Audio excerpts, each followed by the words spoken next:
प्रभारी जो धर्मशाला से हैं राकेश शर्मा जी और सह प्रभारी करण नंदा जी उपस्थित हैं। और आप सब जानते हैं कि शिमला नगर निगम का चुनाव चला है। उसी दृष्टि से आपके साथ बातचीत करने के लिए आज की प्रेस वार्ता का आयोजन किया है। भारतीय जनता पार्टी का मानना है कि वर्तमान कांग्रेस सरकार एक धोखेबाज सरकार है, क्योंकि इस सरकार ने अपने 4 महीने के कार्यकाल में समाज के हर वर्ग को धोखा दिया है। पिछले विधानसभा चुनाव के समय कांग्रेस पार्टी ने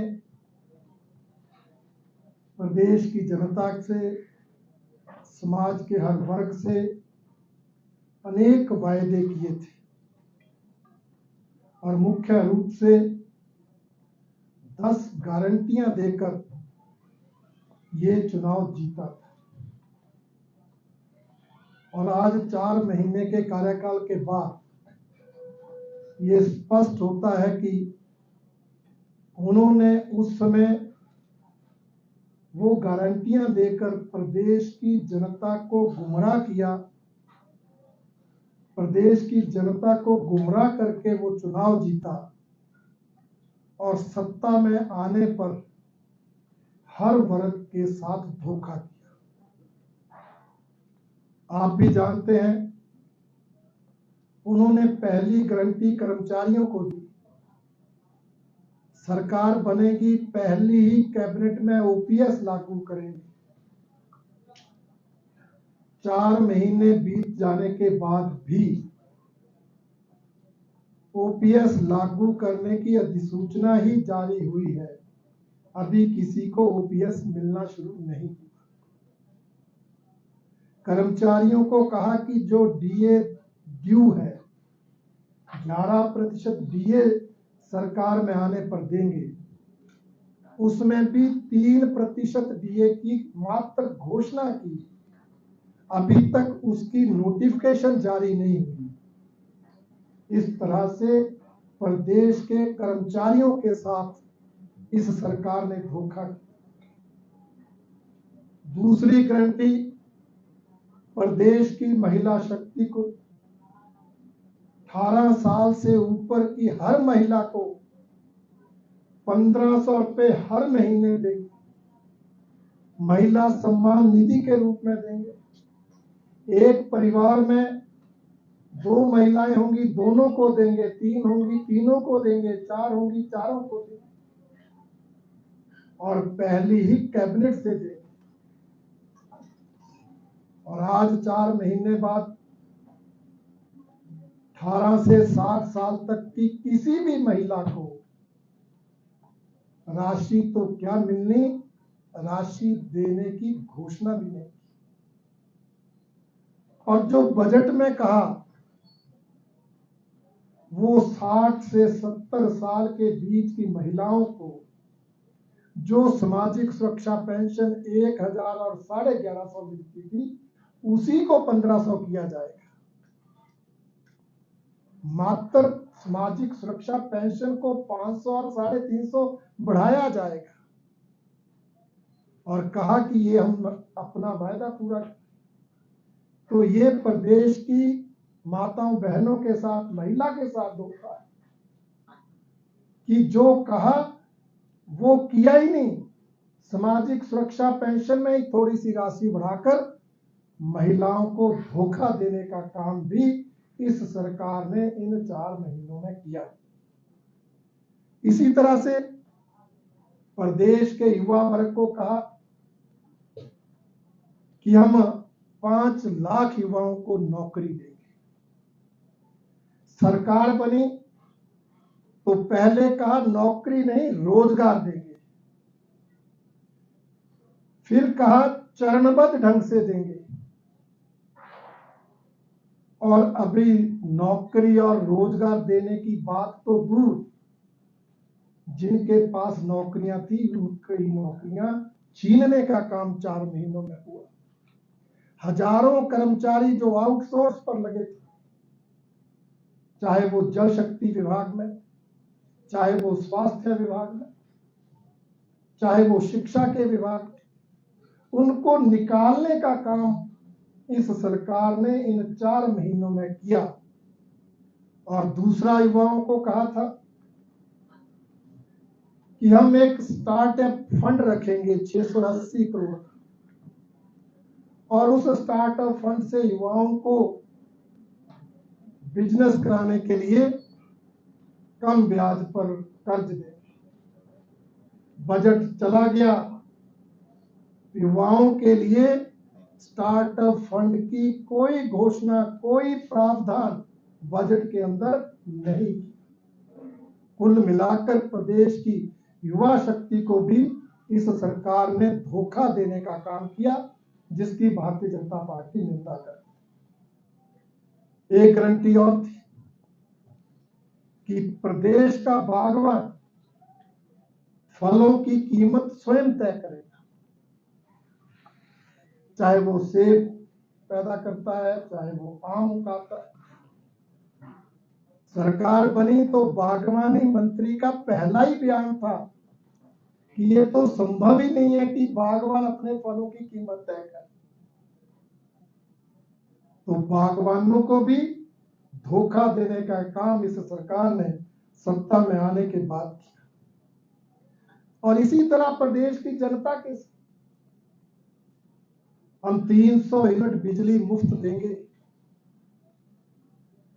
मुफ्त देने की बात तो क्या, 22 पैसे प्रति यूनिट बिजली महंगी कर दी, बिजली की दरों में बढ़ोतरी कर दी, उल्टा कर दिया। महंगाई कम करेंगे, 3 रुपए लीटर डीजल बढ़ा दिया, 10 रुपए लीटर सरसों का तेल बढ़ा दिया। महंगाई कम करने का वायदा करने के बाद महंगाई बढ़ा दी। प्रदेश की आम जनता के साथ भी धोखा करने की शुरुआत इस सरकार ने इन पहले 4 महीनों में ही कर दी। और प्रदेश के 900 संस्थान बंद कर दिए जो जनहित में खोले गए थे। पिछली सरकार ने जनता की मांग पर, जनता के हित के लिए अनेक विभागों में जो सैकड़ों संस्थान खोले थे, उनमें से 9 संस्थान बंद करके उस जनता को भी धोखा दिया जिसके हित के लिए वो संस्थान खोले गए। विधायक निधि बंद कर दी, विधायकों को भी धोखा दे दिया। जिन विधायकों के बहुमत पर सरकार बनी, चाहे वो किसी भी पार्टी के होंगे, उनकी विधायक निधि को रोककर विधायकों को भी धोखा देने का काम किया। और मुख्यमंत्री सुखविंदर सिंह सुक्खू जी ने व्यवस्था परिवर्तन का नारा देकर कर्ज मुक्त प्रदेश को बनाने का वायदा करने के बाद, कर्ज मुक्त प्रदेश बनाने का नारा देने के बाद 4 महीने में ही 6000 करोड़ कर्जा ले लिया। मैं तो कहना चाहूंगा उन्होंने अपने आप से भी धोखा कर लिया। जो वो करना चाहते थे उससे उल्टा हो गया।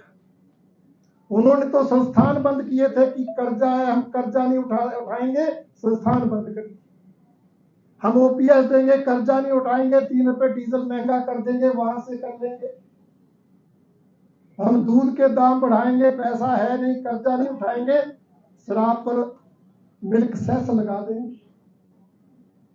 परंतु उसके बावजूद 6000 करोड़ कर्जा लेकर अपने आप से भी उन्होंने धोखा दिया। इसलिए ये सरकार धोखेबाज सरकार है। इस सरकार पर जनता का विश्वास 4 महीने में ही उठ गया है। दूसरी तरफ भारतीय जनता पार्टी ने जो कहा वो किया। चाहे हिमाचल प्रदेश सरकार की बात हो, चाहे शिमला नगर निगम की बात होगी, हमने जो कहा था वो तो किया ही था। उससे ऊपर उठकर भी शिमला के शहर को सुंदर बनाने के लिए यहाँ शिमला वासियों के लिए, पर्यटकों की सुख सुविधा के लिए अनेक काम किए। 6500 करोड़ का बजट स्मार्ट सिटी के लिए स्वीकृत हुआ और उसके माध्यम से अनेक विकास कार्य, सौंदर्यीकरण के कार्य हुए। टनल्स बनाने का काम हुआ, ओवर ब्रिज बनाने का काम हुआ, एक्सीलेटर बनाने के काम शुरू हुए, ओवर ब्रिज बने, सबवेज बने, पैदल रास्ते हुए, सड़कें चौड़ी हुई। कितने काम शिमला में हुए आप सब जानते। पीने के पानी की समस्या थी, 1800 करोड़ खर्च करके जो है पीने के पानी की स्कीम का काम शुरू कराया और 70 करोड़ की स्कीम रिकॉर्ड टाइम में बनाकर शिमला की पानी की समस्या को तो हल करने का काम किया। अब 24 घंटे पानी देने के लिए 1813 करोड़ की स्कीम का भी काम शुरू करवाया। अनेक तरह के काम, चाहे पार्किंग की है, चाहे पार्क बनाने की बात है, चाहे ओपन जिम की बात, शिमला नगर निगम में इन 5 सालों में रिकॉर्ड काम भारतीय जनता पार्टी के नेतृत्व में हुए और आगे भी हमने वायदा किया इन कामों को आगे बढ़ाएंगे। हम कोशिश करेंगे कि जो पार्क बनाने का काम है वो हर मोहल्ले तक पहुंचे, ओपन जिम बनाने का काम है हर मोहल्ले तक पहुंचे। इसी तरह से जनता को राहत देने के लिए 40,000 लीटर तक पीने का पानी का बिल नहीं देंगे। हम जो कूड़ा उठाने का बिल है उसको 50% कम करेंगे। इसी तरह से जो टैक्स है, अलग अलग टैक्स है, उनको एक टैक्स के रूप में लेने की कोई व्यवस्था करें। ऐसे अनेक वायदे हमने घोषणा पत्र में किए हैं जिसे 2 दिन पहले हमारे नेताओं ने जारी किया है और हम कहना चाहेंगे जब हमने पहले किया है तो अब भी करेंगे। जनता इस पर विश्वास करेगी।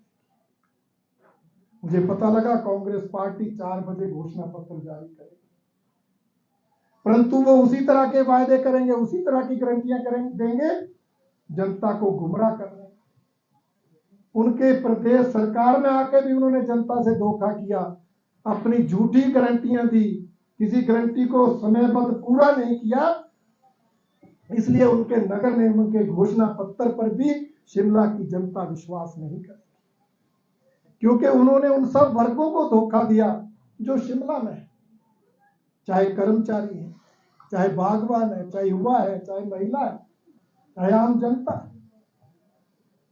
जब सरकार ने 4 महीने में धोखा दिया तो उनके इस कार्यकाल की इस निराशाजनक उपलब्धि को देखकर हिमाचल की जनता, शिमला की जनता, उनके जो भी घोषणा पत्र के वायदे वो 4 बजे करेंगे उन पर कतई विश्वास नहीं करेगी, क्योंकि हिमाचल की जनता ये मान चुकी है कि ये सरकार झूठी गारंटियां देती है, झूठे वायदे करती है और सत्ता में आने पर जनता के साथ धोखा करती है।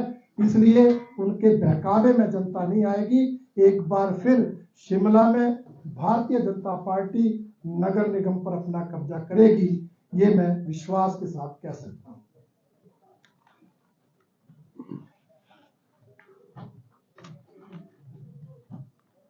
आपने कोई बात करनी हो तो कर सकते हैं। डीए की बात की, डीए 3% दिया, 11% दे रहा था, लेकिन ये तो सरकार कह रही है कि पेंडिंग है, हमारे तो लाइबिलिटीज बहुत ज्यादा है, हम सरकार के समय का पेंडिंग नहीं, लाइबिलिटीज भी सरकारों के साथ चलती हैं और जो काम किए वो भी सरकारों के साथ चलते हैं।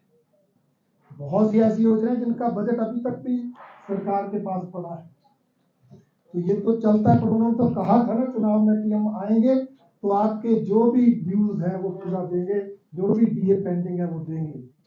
तो 3% की घोषणा है, अभी तक दिया नहीं। कांग्रेस कह रही है कि 40,000 लीटर पानी देने की अपनी बात कही है, वो तो नगर निगम की भाजपा की करती है, तो सरकार की क्या अनुमति लेनी पड़ेगी? जब हम उसको नहीं करेंगे तो भाजपा का जो है वायदे करेगी।